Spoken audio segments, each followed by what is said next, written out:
Govinda Govinda. Late झालं मला हा व्हिडिओ पोस्ट करण्यासाठी, त्याच्यासाठी सॉरी. आणि रामनवमीचा आहे हा व्हिडिओ. आम्ही मस्त भंडारा वगैरे खाल्ला आणि इथं ही न्यूज रिपोर्टर होती, मी दाखवत होते पोरींना बघा म्हणून. आणि पोरी म्हणत होते आपण पण जाऊ मम्मा, तिथं काहीतरी विचारत आहेत. मी म्हणलं नको नको.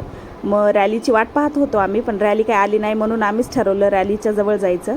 मग थोडंसं जवळ गेलो पण तरी आली नाही. मग तिथं पोरींचे पप्पा म्हणले की लस्सी वगैरे पिऊत, म्हणजे थोडी ताकद येते ना चालण्यासाठी फिरण्यासाठी. म्हणलं ठीक आहे. मग पोरी बोर झाल्या, आम्ही तिथंच बसलो थोड्या वेळ. तर मग पोरी म्हणत होत्या चला चला पायी जाऊ तर आपण रॅलीच्या जवळ. म्हणलं ठीक आहे. तर मग ऐकत नव्हत्या, भांडत होत्या. तिचे पप्पा नाहीच म्हणत होते कारण खूप गर्दा होता. आणि तुम्ही बघतच आहात मागून कसे लोक जात आहेत पायी. मग त्याच्यानंतर आम्ही बसलो होतो, तिथून आम्हाला उठवलं, म्हणजे जा म्हणत होते. म्हणलं ठीक आहे आता कुठं बसावं.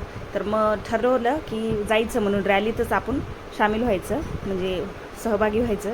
आणि असा थोडा थोडा करत खूप गर्दा वाढला, म्हणजे श्वास पण घ्यायला येत नव्हता एवढा गर्दा होता. आणि भरपूर असा गर्दा दिसत आहे तुम्हाला. आणि तेवढ्या गर्द्यातून कसं धक्काबुक्की खूप होत होती.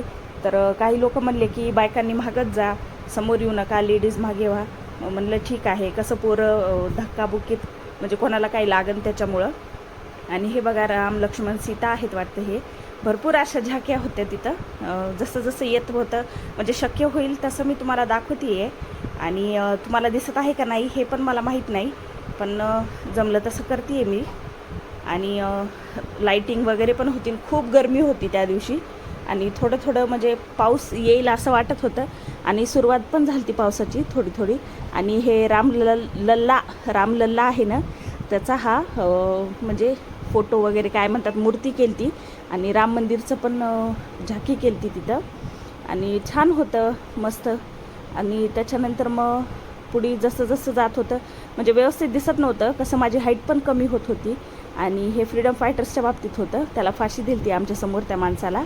आणि त्याच्यानंतर वाचता पण येत नव्हतं मला तर पटपट, आणि दम लागतोय मला तुम्हाला बोलती तर आता.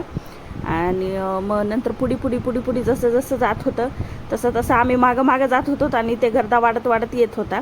मग हे बघा नंदीवर महादेव बसलेला आहे. आणि बहुतेक हे भस्म उडवत होते. ते आघोरी लोकांची वेशभूषा होती ही. सगळे ते पोरं वगैरे तुम्हाला दिसत आहेत ना, आघोरी आहेत हे. आणि छान किती मोठा नंदी होता हा. ते महादेव म्हणजे महादेवच छोटा दिसत होता नंदीपुढी. आणि भस्म उडवत होते ते सगळेजणं. आणि लहानच होते सगळे मुलं ते. मग त्याच्यानंतर हे मोठा महादेव होता. आणि एका माणसाने महादेवाची वेशभूषा केली ती, ते तुम्हाला दिसतच असेल अलीकडून. हे काय आता हे ड्रेसिंग आहे वाटतं ही त्याची, ती बॉडी वगैरे पाहून.